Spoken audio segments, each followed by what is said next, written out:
Salut tout le monde, bienvenue dans la cave du Mills, j'espère que ça roule pour vous, moi ça va super, je suis très heureux de vous retrouver aujourd'hui pour les lectures de la semaine spéciale science-fiction. Ouais, vous connaissez mon amour pour ce genre magnifique. Je vais vous proposer 5 œuvres que j'ai kiffé, que j'ai absolument adoré. Alors ça va de l'anticipation au vaisseau, à la spiritualité, à la condition de l'homme, à la gravité. Ah merde, ça y est, je suis en gravité. Fait chier. Qui c'est qui a coupé ce putain de module gravitationnel? Ouais, Roger. Ouais, qu'est-ce que t'as branlé? Merci de remettre le truc. Ouais, tu le remets, hein. C'est un peu pénible. Merci. Oh. Oh. Voilà, le bordel. C'est chiant hein, quand ça se passe. Oh merde.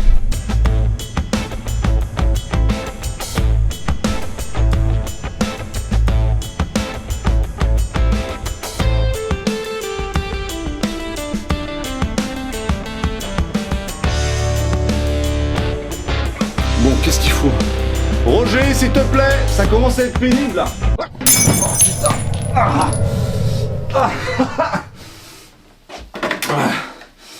Roger, la prochaine fois que tu fais ça, tu vas m'entendre, mon Dieu. Dernière fois.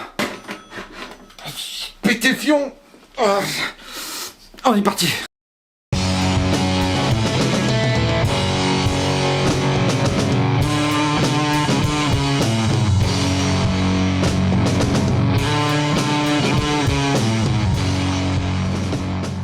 Et on commence immédiatement mes petites perruches avec une œuvre que j'ai adorée, Je peux pas te dire mieux en même temps. Je vais pas te mentir, les 5 œuvres que je vais te présenter, que ce soit comics ou BD, c'est des œuvres que j'ai adorées. Dis-toi que c'est la crème de la crème, c'est le must-have de la cave du Mills.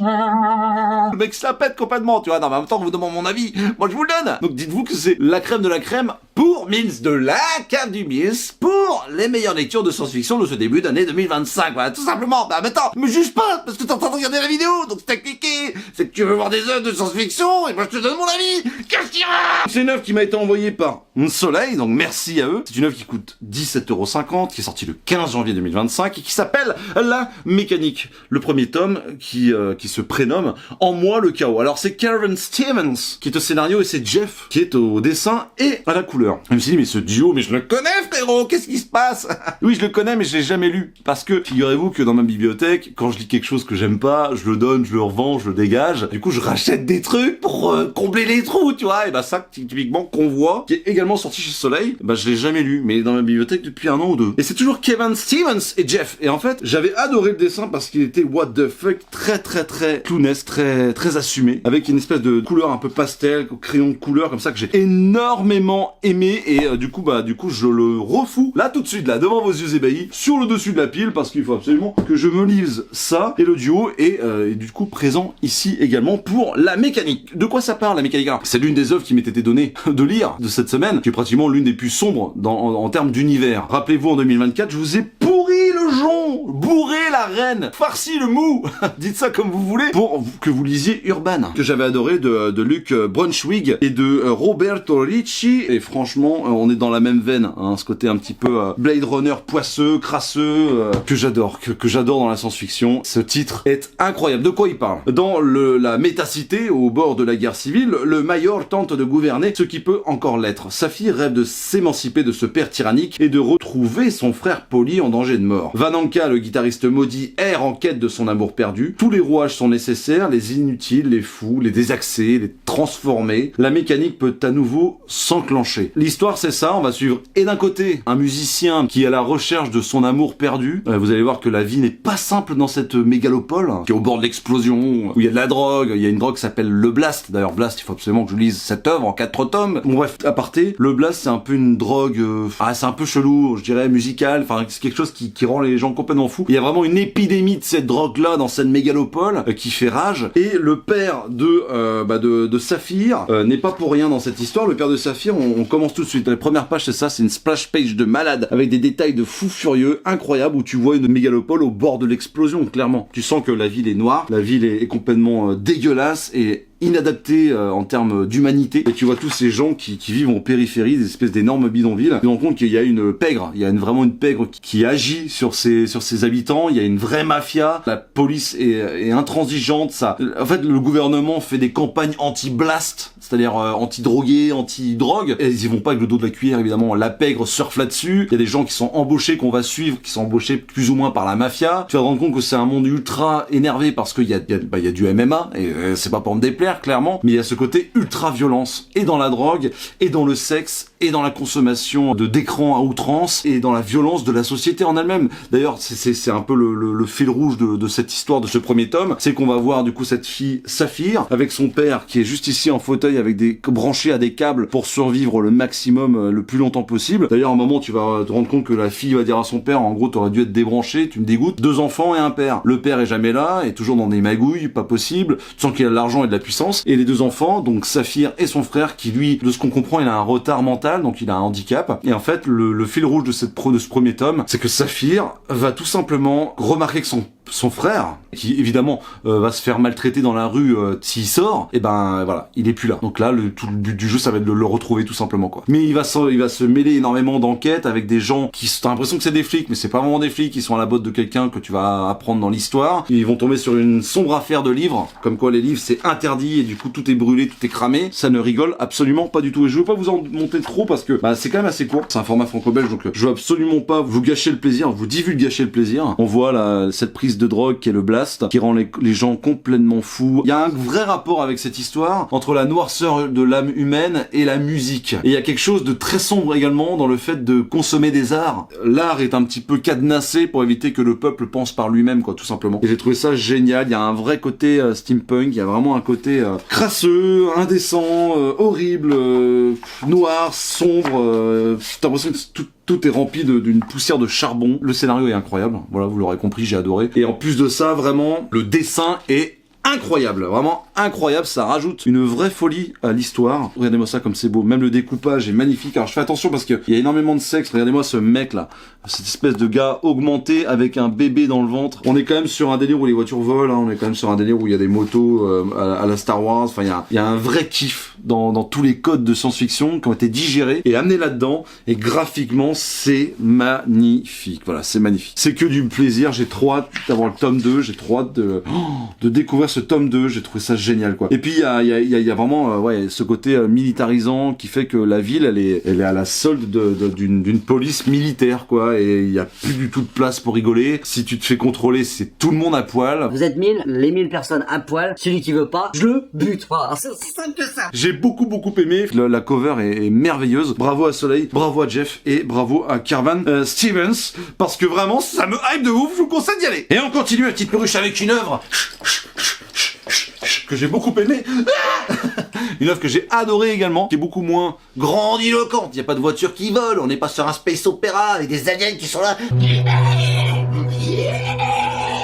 Non, on est sur quelque chose de beaucoup plus terre à terre, de l'anticipation, du thriller, je sais pas moi, du mystère. Enfin, il y a quelque chose de, c'est un peu jouissif. Et c'est une œuvre que j'ai adorée, sortie chez Glénat le 22 janvier 2025, et ça coûte 25 €. Messieurs, dames, je vous présente Icelander, le tome 1, qui s'appelle L'Exil, de Caril Ferret et de Corentin Rouge. La couleur et le Corentin Rouge est assisté avec Céline Labrier. Voilà, j'ai fait le tour de tous ces petits artistes qui ont vraiment fait un sacré bon boulot. Vraiment, j'ai beaucoup aimé ce premier tome. À la fin, ils disent, non, c'est en 3 tomes. Ah, putain! Alors, la pagination est immense, hein. Je sais pas si on se rend bien compte, mais la pagination est géniale. Tout simplement. D'ailleurs, il a morflé ici, j'ai envie de me tailler les veines. Ah, c'est quoi ce truc? Pourquoi ça? Il était ici. Dans l'espace, personne ne m'entendra crier. On se calme, et de quoi ça parle? Futur proche, l'Europe est victime de catastrophes multiples. Des réfugiés issus de tout le continent s'amassent au port du Havre, mon pote. Ouais, ça nous concerne. Lieu de transit vers une hypothétique salut. L'Islande est encore épargnée, mais pour combien de temps? Liam, qui a déjà tout perdu, va tenter sa chance sans savoir qu'un autre chaos l'attend là-bas, en Islande. Waouh, quel kiff! C'est ce côté, on est dans la merde, on doit fuir, on sait pas ce qui se passe, il y a une catastrophe en Europe, il y a un problème écologique, qu'est-ce qui se passe? On a été trop loin, jusqu'où on est? C'est un futur proche, c'est excitant, bordel. Il m'en faut pas plus. Alors, c'est assez verbeux, mais c'est hyper bien raconté. On est sur un délire, le dessin, moi je l'aime beaucoup, hein, vraiment. Je trouve génial le dessin. beaucoup plus lumineux que ce que je vous ai montré tout à l'heure. C'est beaucoup moins dystopique. On est beaucoup plus ancré dans le réel. Et ça, j'ai beaucoup aimé parce que ça a un impact évidemment autre sur ta personnalité. Vous aimez les histoires où, bah voilà, ça te fait voyager, tu quittes un peu ce bonne vieille terre le temps d'une lecture et tu t'envoles comme ça dans d'autres sphères, vers d'autres cieux. T'es là, tu prends un pied absolu pour quitter un peu un petit peu ton train-train quotidien. Mais alors quand c'est ancré dans le réel comme ça l'est ici là, c'est quand même complètement fou. En fait, ce mec qui s'appelle Liam qu'on voit sur la cover, il est tout seul. Tu vois qu'il est en galère, il a pas de passeport, il va passer tous les barrages de flics un peu en force et réussir à piquer un passeport à une petite équipe composée d'un chercheur, d'une nénette qui est quand même assez importante et d'un gars qui est chargé, qui est un mercenaire qui est chargé, lui, de faire passer cette personne-là en Islande. Il va piquer le passeport de l'une de ces jeunes femmes et du coup, ça va le hanter d'ailleurs, hein, parce qu'en fait, elle va rester elle au Havre et lui va réussir à embarquer sur le bateau. Évidemment, il va se lier d'affection, d'amitié avec ce professeur qui lui, bah, est assez important parce qu'il tu te rends compte qu'il y a un problème écologique et il y a un problème au niveau de la culture, de la bouffe. Et ce gars-là a des solutions peut-être. Et en fait, tu vas suivre ces personnes-là qui vont quitter le Havre, aller sur un bateau. Il va se passer énormément de choses désagréables, évidemment. Et malheureusement, en fait, en Islande, il y a le nord et le sud. Ils ne sont absolument pas d'accord. L'un sont pas d'accord du tout pour accueillir les migrants et l'autre est un petit peu plus progressiste, un peu plus dans l'accueil. Sauf que ça va pas se passer comme ça. Ils vont être balancés dans un... Wow, mais qu'est-ce qu'il fait? Oh, salut mes petites perruches, ça roule vous? Bah enchanté, moi c'est le monteur. Je vous ai sauvé les miches parce que cette espèce de tronche de pain pâté moutarde allait vous expliquer tout simplement la fin du premier tome. Voilà, non mais je vous jure, il allait le faire.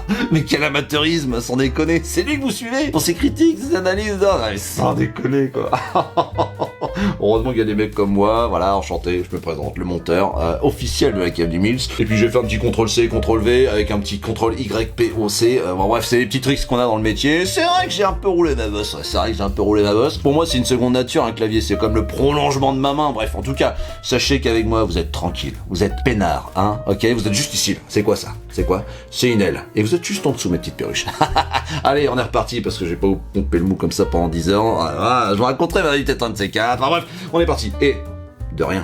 Waouh, je vous en dis pas beaucoup plus, mais franchement, l'épopée que tu vas suivre avec Liam, hein, qui est en vrai un énorme enfoiré, hein, mais quelque part qui est là pour survivre. Il a pas le choix, le gars. Et bien en fait, tu vas suivre cette équipe-là et il va se passer des trucs horribles, affreux. En fait, c'est clairement ce genre d'histoire où tu te dis, bordel, si ça devait arriver, je pense qu'on serait pas loin de la vérité, malheureusement, tu vois. Parce que bah tu connais un peu l'homme, toi-même tu sais, les guerres, les trucs, les viols, les merdiers. Bon bah là, on est en plein là-dedans, quoi. On est en plein là-dedans et moi, ça me fait toujours grincer un peu des dents. J'ai toujours les poils qui s'hérissent quand je lis ça. Mais mine de rien, c'est ce que je viens chercher aussi. De la terreur, de l'atrocité. Je suis assez réceptif à tout ça. Et j'ai vraiment frémi, voilà. Mais tu peux pas être insensible, c'est impossible. Si tu t'attardes sur les détails, parce qu'on va parler du dessin juste après, c'est pas possible que tu restes comme ça de marbre. Regardez-moi les dessins comme ils sont magnifiques. Une sorte de ligne claire avec beaucoup de texture. Un découpage qui est quand même assez efficace. Franchement, moi là, il y a des endroits où j'ai adoré, c'est vraiment la nature. Je trouve que, comment il s'appelle, Corentin Rouge, que je ne connais pas, enchanté, bravo, pour ton travail, c'est merveilleux. L'histoire est fantastique, vraiment je vous le dis, l'histoire est fantastique, et j'ai hâte en 3 tomes, parce que vous avez vu la pagination de fou, franchement en 3 tomes ça peut nous amener très loin, il peut y avoir énormément de détails quoi. Et l'histoire peut être vraiment bien fournie, avoir un vrai lore construit, conséquent, qui fait que bah chaque décision va être importante et chaque perte va être monstrueuse quoi. Donc le scénario est génial encore une fois, vraiment je vous dis là j'ai tout kiffé, voilà je suis trop content quoi, parce que bah, je préfère vous présenter les trucs que je kiffe que les trucs que je kiffe pas tu vois. Et regardez-moi les dessins au niveau de la flotte. Moi qui suis breton, je vais vous dire, ça m'a touché, hein. Ça m'a absolument touché. Les embruns, je les sentais, en fait, quand ça éclatait comme ça.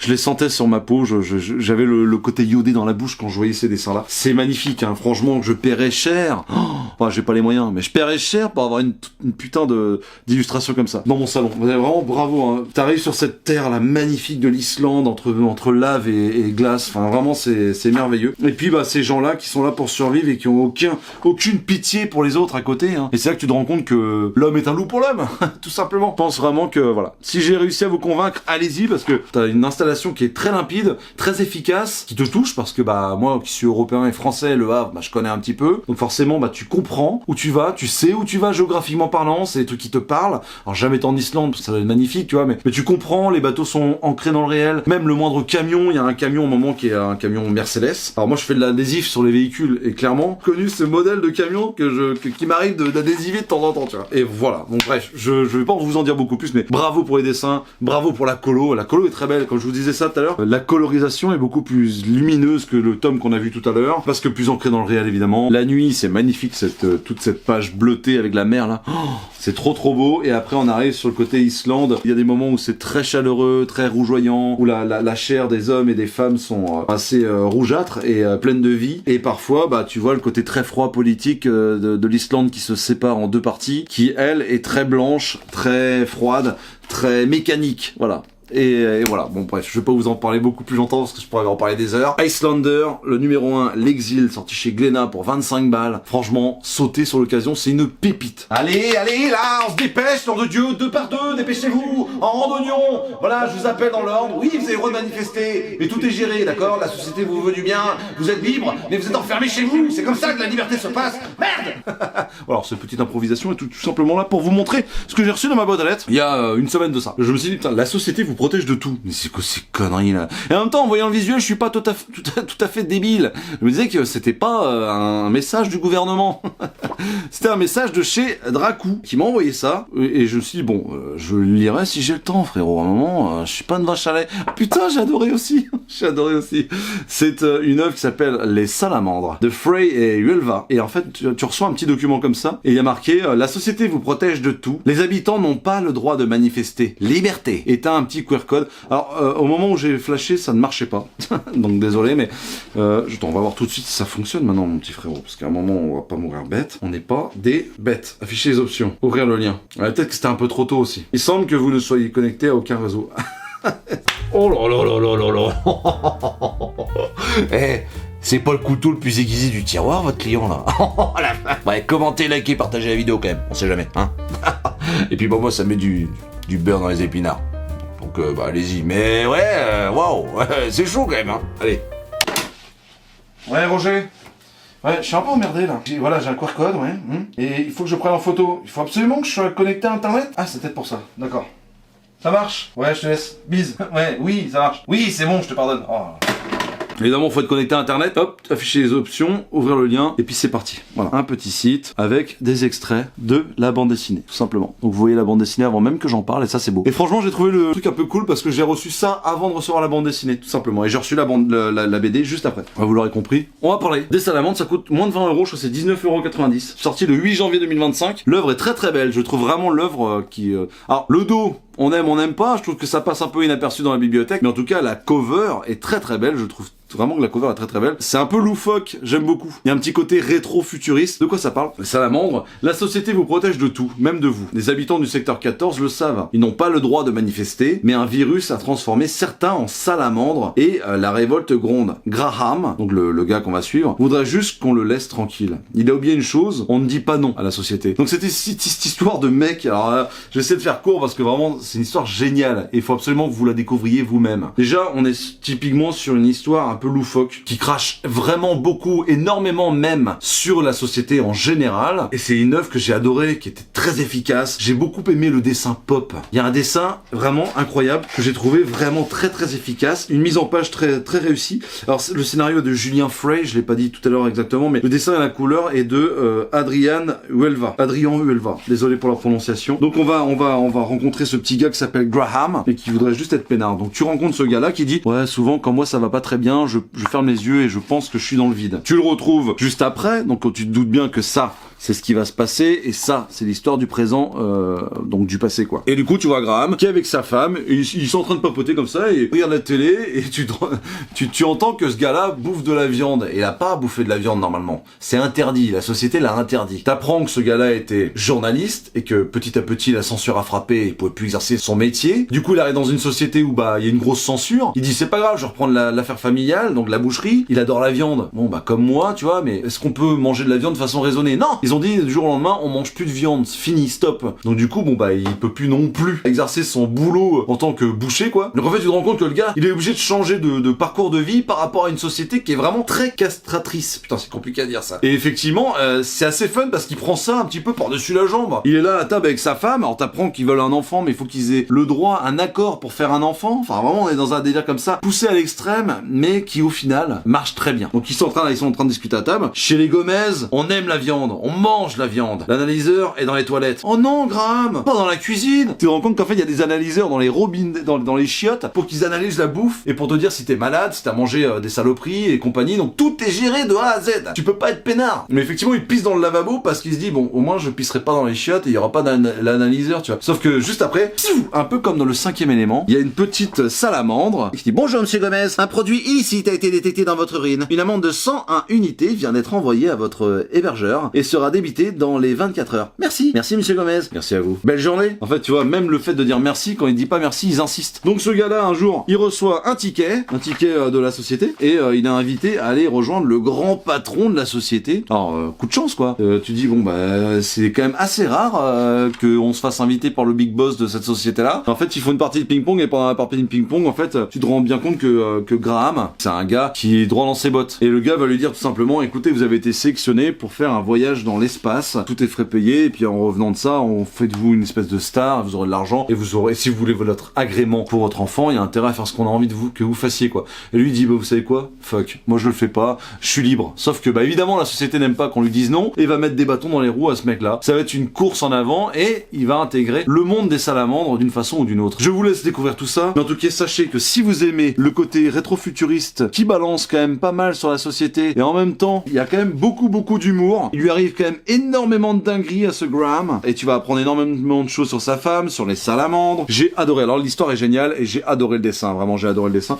Le découpage est quand même très sympa, mais c'est pas ça qui est fulgurant. Mais le dessin est incroyable. En plus, il y a tout un parallèle avec une histoire d'un natif américain et qui ramène un enfant à un des premiers pionniers européens, du coup un colon. Et il y a une histoire qui est assez cool et plus profonde que ce qu'on a l'impression que c'est à la base, quoi. Donc vraiment, j'ai beaucoup aimé cette histoire. Au premier abord, faut aimer le dessin de cette ligne claire. C'est un parti pris graphique que vraiment j'ai beaucoup apprécié. Voilà.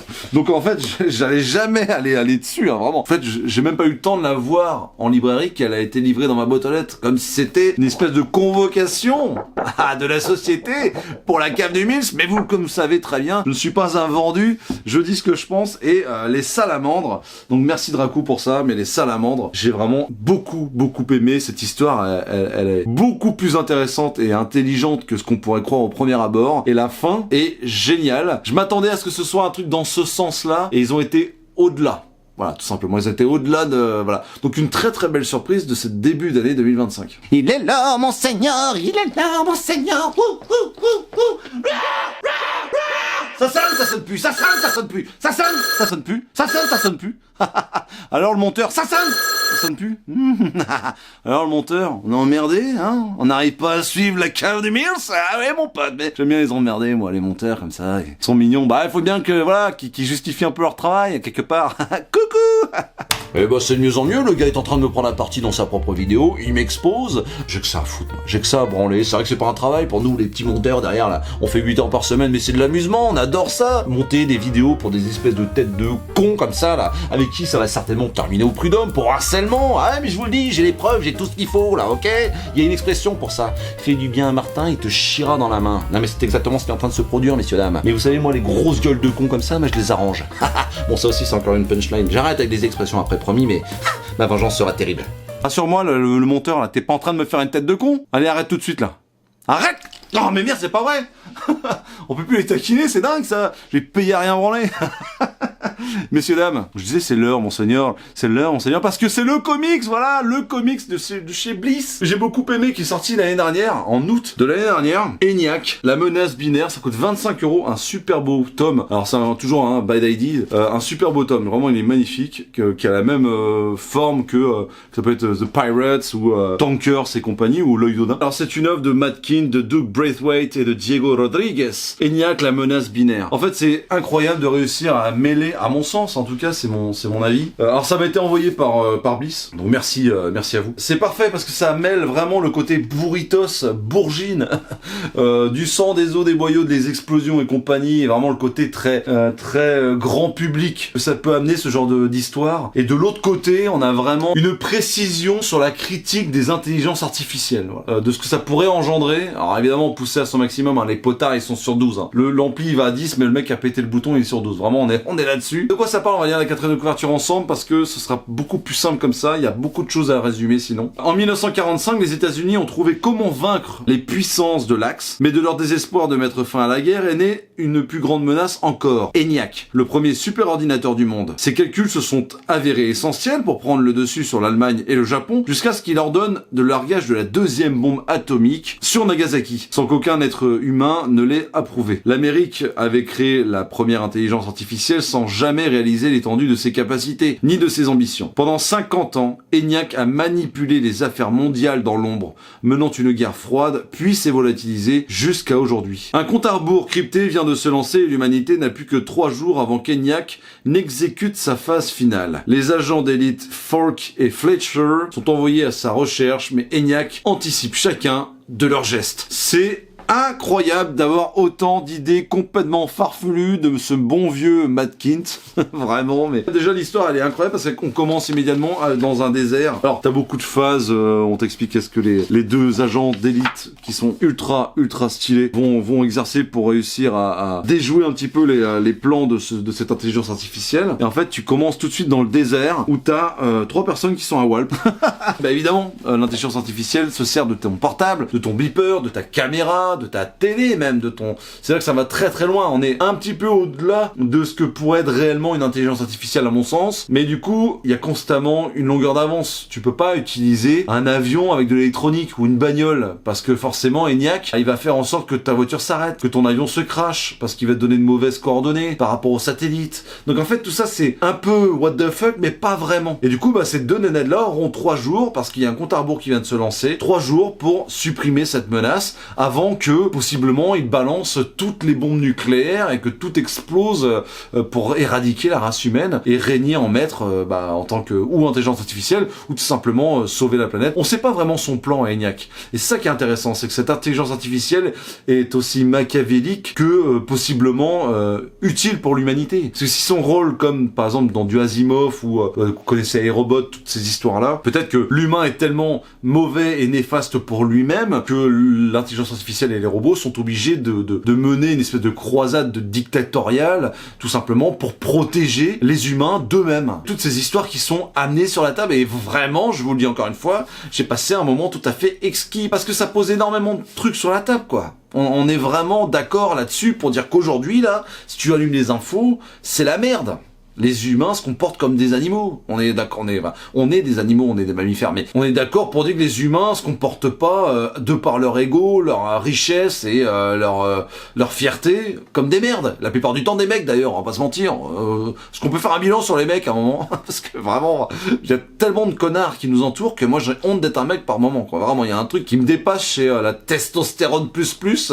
Tu peux avoir le crâne qui brûle là-haut parce que t'as une montée de testo, mais ça t'empêche pas de réfléchir 2 secondes quand même, bordel. Il y a un truc qui m'a parlé dans cette BD, voilà. Il y a un truc qui m'a parlé en me disant, mais putain, mais la débilité de certaines personnes, et puis le côté vraiment toujours avoir une longueur de retard par rapport à un ordinateur. Parce que clairement, c'est ça. Réussir à alimenter une intelligence artificielle depuis plus de 50 ans et espérer qu'il y ait du bon qui en ressorte, c'est pratiquement impossible, quoi. Et puis les chercheurs qui bossaient sur cet ordinateur-là l'ont vu naître, clairement, littéralement, hein, parce que qui fait que nous on est organique, mais on a quand même des petites électrodes, des contacts qui se font dans le cerveau, tu vois. Et en fait, c'est ni plus ni moins que du 1 et du 0 et des contacteurs qui font que ça agit plus ou moins sur une partie du cerveau qui nous dit de lever la main avec les nerfs et compagnie. Bref, l'ordinateur, c'est un peu pareil, quoi, une intelligence artificielle, c'est-à-dire que c'est du 0-1 de façon un codage binaire qui active certains trucs qui font que en activant ça plus ça slash ça, ça balance un truc comme ça, tu vois. Et j'ai beaucoup aimé, j'ai trouvé ça génial. Alors les dessins sont magnifiques, vraiment. Doug, chapeau, c'est incroyable. Les 2 héroïnes, Fletcher et Falk, sont vraiment hyper bien dessinée. L'histoire de l'une d'entre elles avec sa mère est totalement touchante. Tu vas te rendre compte qu'évidemment, c'est pas juste une histoire de deux personnes badass qui vont devoir arrêter un méchant ordinateur. Ça va au-delà de ça. Il y a peut-être une histoire encore plus puissante, une manipulation encore plus profonde, comme dans les jeux vidéo, hein. C'est pas du Wasted ou dans Fallout. Quand tu croises des robots, ils sont programmés pour être, par exemple, gentils. Tu vois, un peu comme dans un des épisodes de Swamp Thing, où le mec avait créé, un des maires de la ville avait créé des automates qui étaient eux tous gentils. Et donc du coup, le mec vivait dans une espèce de démocratie, d'une espèce de village totalement génial, parce que tout le monde était sympa. Ils sont programmés pour l'être. Et un robot, à partir du moment où il est programmé pour être gentil, il est gentil. Il ne peut pas faire autre chose. Il n'a pas de libre arbitre. Du moins, ça dépend du niveau de programmation, mais et là c'est un peu pareil si tu veux. C'est qu'en fait il y a des gens qui depuis tout petit jouent avec des appareils informatiques, électroniques, et un peu que l'intelligence artificielle soit un peu poussée et faite pour que ça t'amène du bien. Et écoute, le seul bien que tu peux avoir, c'est peut-être cet ordinateur là, parce que tes parents sont peut-être violents, parce que peut-être plus tard ton patron sera con, qu'à l'école ça se passera pas bien, et qu'au final la seule confiance que tu vas accorder, le seul réconfort que tu vas trouver, c'est peut-être une intelligence artificielle ou un robot. Et ça parle de ça, voilà, une espèce de transhumanisme, un petit peu le côté très réconfortant d'une machine programmée pour te faire du bien et pour te dire de belles choses. Parce que le monde dans lequel tu vis est un peu à chier. Voilà, et c'est aussi ça que j'aime dans la science-fiction, c'est de se poser toutes ces questions philosophiques. Parce que là, les gens, peut-être que mes petites perruches, vous me prenez pour un grand fou, un espèce de taré, mais je vous assure que ce genre de questions, je peux en parler une nuit complète. C'est des sujets qui m'intéressent, c'est des sujets qui me passionnent au-delà de tout. Moi, j'ai pas peur des IA, si tu veux. Moi, j'ai peur des hommes qui créent ces IA-là. C'est vraiment ça le truc, quoi. Et la fin, nom de Dieu, la fin. Alors, regardez, moi, je continue à vous montrer les dessins en vous parlant de la fin, mais la fin est merveilleuse. La fin est magnifique. Je l'ai pas vu venir, je vous le dis pour une fois. J'ai pas vu venir. Pourtant, c'est un truc qui a déjà été fait. Je l'ai pas vu venir, voilà. Là, c'est la bombe sur Nagasaki. Ça fait froid dans le dos, hein. Je souhaite à tout le monde de découvrir cette œuvre. ENIAC, c'est vraiment de la grosse frappe. Si vous avez aimé toute la production de Bad ID et que vous n'êtes pas parti là-dessus, foncez. Si vous aimez les bandes dessinées d'action avec un vrai fond, une spiritualité, mais quand même, si on peut vider 2-3 chargeurs, ça dépanne bien. Le silence éternel de ces espaces infinis, mes frères. Allez-y, parce que vraiment, ENIAC, c'est fortement recommandé. Dans la carte du mille, ma petite perruche. Suivant, attention, suivant, dernier et, à mon sens, pépite absolue. Ouais, non mais attends, j'avais mon bonnet parce que là, c'est pas possible, là, je vais crever. Quand je te dis pépite, je rigole même pas. Je rigole même pas. Là, on arrive dans le lourd, on arrive dans du très très lourd. Ok. Une œuvre sortie le 8 janvier 2025, ok. Mais elle était déjà sortie il y a bien 10 ans, je crois. C'est une œuvre qui est sortie dans les années 2015 ou quelque chose comme ça, voilà. C'est une œuvre qui rassemblait 3 tomes, d'accord. Et Casterman, parce que c'est bien chez Casterman que ça se passe, pour 29 €, nous propose une intégrale. Une intégrale de malade, de taré, de fou furieux, incroyable, totalement ma cam. On est vraiment sur de la science-fiction, là. Là, on va dans l'espace. Là, il y a des vaisseaux, là, on y va, en avant Guingamp, hein, d'accord. Une œuvre de Jawen et de Beck. Eternum intégrale chez Casterman. L'œuvre est tout simplement magnifique. Il y a un signet. Voilà, vous apprenez vite. C'est pas un tranche-fil, les gars. C'est un signet. Voilà, c'est bon. Je connais. Maintenant, c'est bon. J'ai été en technique. Ouais. Quelque part, j'ai été en technique. Attendez. Je viens de voir une œuvre. Je viens de voir un truc là. Et je vous jure que c'est pas fait exprès. Attention. Je viens de voir des lunettes. Je pense qu'elles vont vous faire plaisir. Vous êtes prêts? C'est parti. Alors, c'est science-fiction, espace, extraterrestre, anticipation, mystère et tutti quanti. Hein, voilà, on est vraiment sur quelque chose de... Est-ce que c'est compliqué de faire une vraie critique? De faire une critique avec cette gueule de gland? Je suis en train de me voir dans le conducteur qui est à côté. Quelle horreur! Salut les copains, ça va? C'est vraiment le Waterboy. C'est...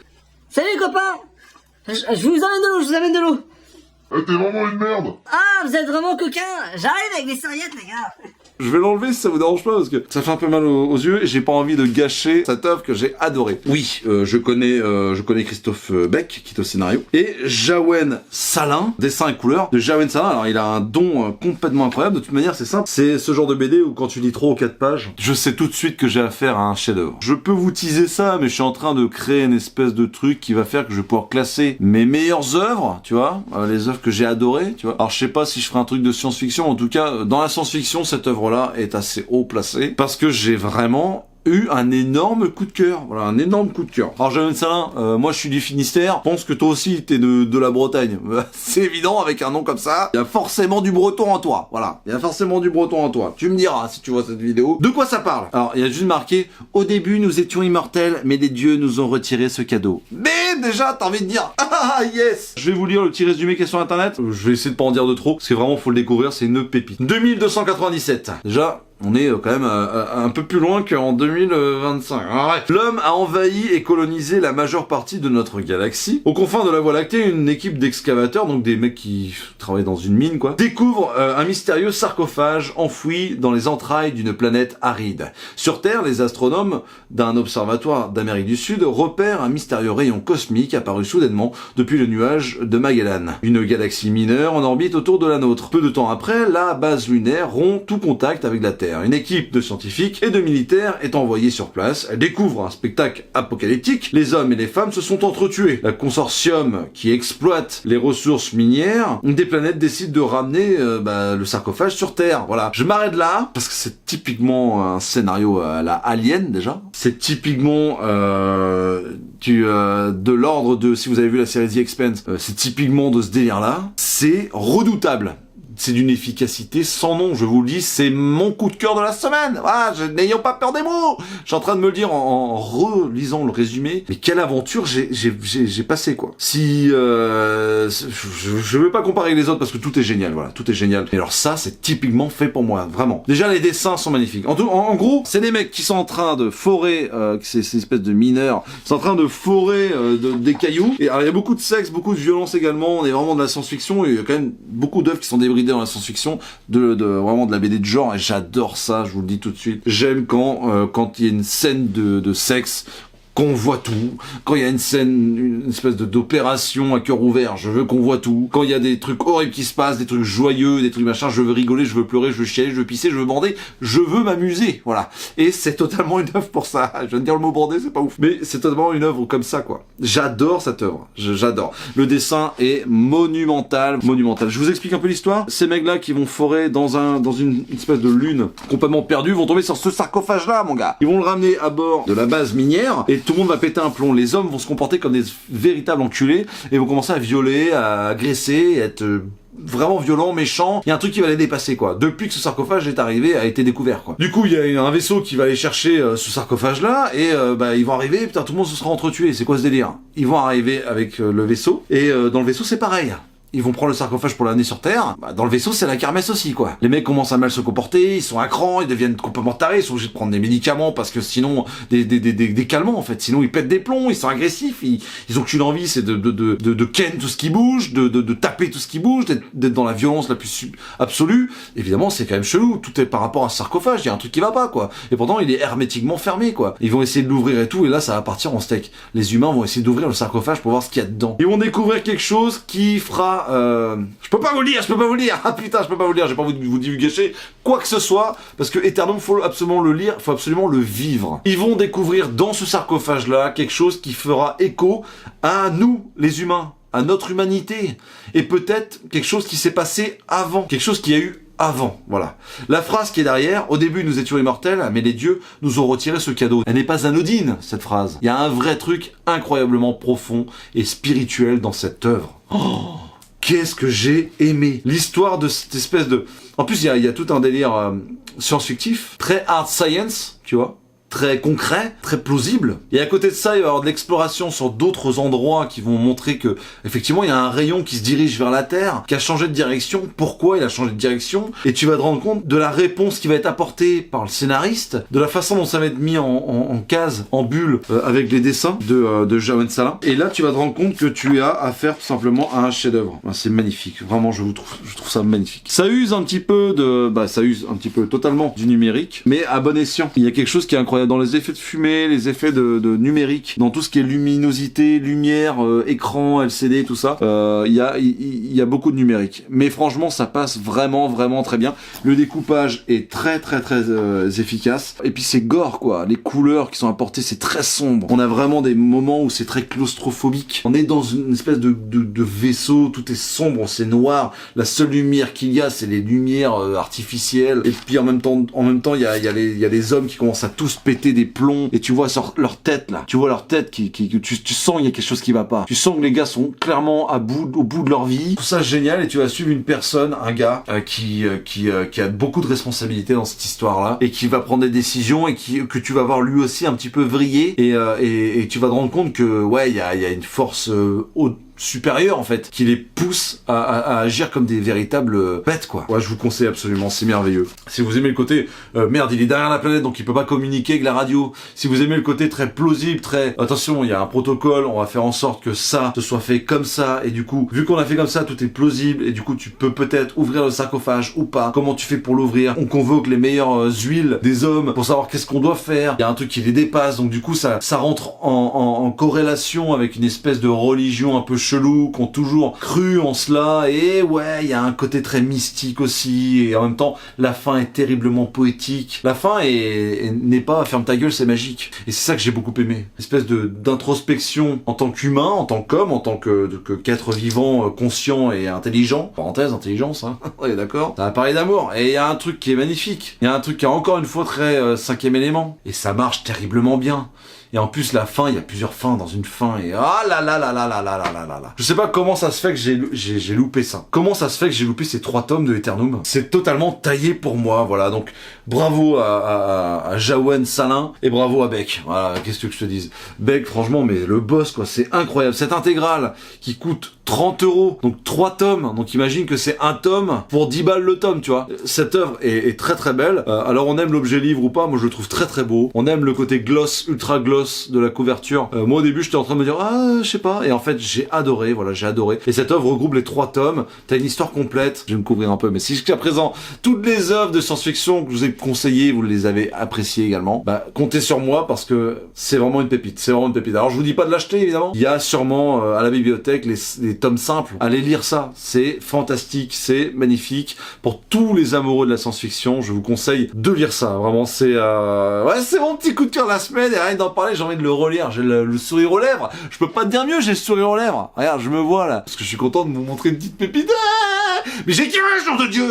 Et voilà mes petites perruches, c'est tout pour aujourd'hui. Bah c'est tout pour aujourd'hui, c'est quand même déjà pas mal, hein. L'épisode, je sais pas combien de temps il va faire, mais bon, je vais vous libérer assez rapidement. Merci à vous d'être restés jusqu'au bout déjà. Si vous avez kiffé, lâchez un like et abonnez-vous. Je vous kiffe, mettez des commentaires, dites-moi quelles sont vos pépites de la science-fiction. Dites-le moi maintenant, d'ores et déjà. Voilà, je veux tout savoir, mes petites perruches. Je vous kiffe, merci d'être toujours aussi nombreux. On a explosé les scores là. On a explosé les scores. Ça fait depuis la rentrée là, on explose les scores. Donc merci à vous. Likez fort, commentez, partagez, faites vivre cette vidéo. Je vous kiffe. Vous savez, vous êtes en train de montrer que c'est possible, bordel de merde. C'est possible de faire du contenu qui fonctionne sur YouTube si t'es pas dans un délire de pognon. Voilà, tout simplement. Donc merci pour ça. Je vous kiffe, mes petites perruches. Donc Eternum, bah de chez Casterman pour 30 balles, même pas à 29 €. C'est absolument à posséder, ou au moins à aller lire à la bibliothèque, à la médiathèque. Tu te démerdes, tu vas voir ça, tu demandes à mamie, amène-moi avec ta 205, s'il te plaît, on peut y aller, merci mamie, bisous. Ensuite, ENIAC de Bliss, adoré cette histoire, franchement, j'étais en train de me dire, putain, ça va être trop bourrin, je vais pas capter la subtilité et tout, parce que Matkin, des fois, et là, pas du tout, quoi. Et Doug Braithwaite, vraiment, les dessins sont magnifiques, quoi. Diego Rodriguez à la couleur, c'est pas dégueu non plus, franchement, je vous le conseille, vivement la suite d'ailleurs de tout ce qui est Bad ID chez Bliss. Ensuite, bah voilà, Salamandre, franchement, il est arrivé dans ma boîte aux lettres, c'était un truc de ouf, je savais pas qu'est-ce que je vais foutre de ça, j'ai jamais rien demandé, c'est quoi ces trucs de fou? Et moi ça me dérange pas de recevoir des trucs que j'ai pas demandé, parce que bah ça te fait faire des belles découvertes, et franchement bah j'en attendais rien et je suis ultra satisfait, c'est un truc de ouf. Franchement je ne pense même pas que j'aurais capté cette œuvre si on me l'avait pas envoyé. Donc bah merci à Dracou de me l'avoir expédié, parce que bah ouais, j'ai passé un super petit moment pop, un petit peu bonbon fluo là, je sais pas comment expliquer ça, mais j'ai beaucoup aimé, le dessin est terrible, l'histoire elle en dit vraiment long, et il y a un côté très cartoon que j'adore dans cette histoire, voilà. Donc les salamandres chez Dracou. Ensuite, ah ouais, putain, et Icelander, en fait plus ça va, parce que j'ai pratiquement oublié les œuvres que j'ai présentées là, tellement j'ai parlé, mais putain ouais, Icelander de chez Glénat, mais quelle pépite quoi. Ah, ça traite pas mal des migrants, de la migration obligée, en fait, la migration pour sauver ta vie, donc imposée quelque part. C'est pas marrant, mais c'est intéressant de voir le côté européen qui doit fuir pour survivre tout simplement quoi. Donc c'est intéressant de voir ce petit côté là aussi. C'est pour une fois pas tout le temps les mêmes qui migrent, et je trouve que ça amène un vrai truc dans le réel quoi, pour nous en tant qu'Européens, de voir cette histoire par le prisme d'un Européen qui serait obligé de fuir quoi. Donc Putain, mais non, mais vas-y, dégueule, Mills. Pardon, excusez-moi. Je suis en train de roter. Non, mais le mec, il est là, il est chez lui, il rote. Ah, il rote, tranquille. Donc, Icelander, ouais, le premier tome, en 3 tomes, vraiment, c'est magnifique. Glénat, chapeau. L'histoire, elle est pas juste intéressante, elle est bouleversante. Il y a des scènes vers la fin qui sont atroces. Et je pense réellement qu'on c'est tellement ancré dans le réel que si ça devait arriver, malheureusement, ce serait pas loin de la vérité. Icelander, appelez ça comme vous voulez, c'est une pépite. Et puis bah là, la mécanique, quoi. Là, graphiquement, la clacasse que j'ai pris, mais c'est complètement monstrueux, quoi. C'est monstrueux. Et ouais, Soleil, ils font une très belle édition, là. Et puis, de Kevin Stevens et de Jeff, le premier tome, c'est une réussite absolue. Je vous invite donc évidemment à sauter sur cette œuvre-là. Je la trouve vraiment, vraiment très belle, cette œuvre. Regardez-moi ça comme c'est beau, quoi. De toute façon, dès qu'il y a des voitures volantes, moi, je craque un petit peu parce que, ouais, si vous le savez, je pense, mais je suis un gros fan de vaisseaux spatiaux.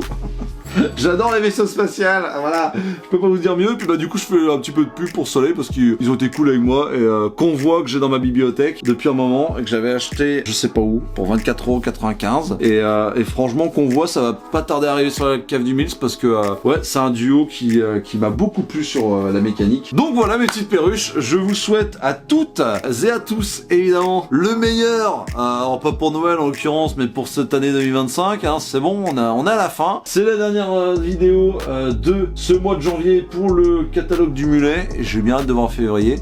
Sur ce, moi je vous fais d'énormes bises, prenez soin de vous, prenez vraiment soin de vous et je vous dis à très bientôt dans la cave.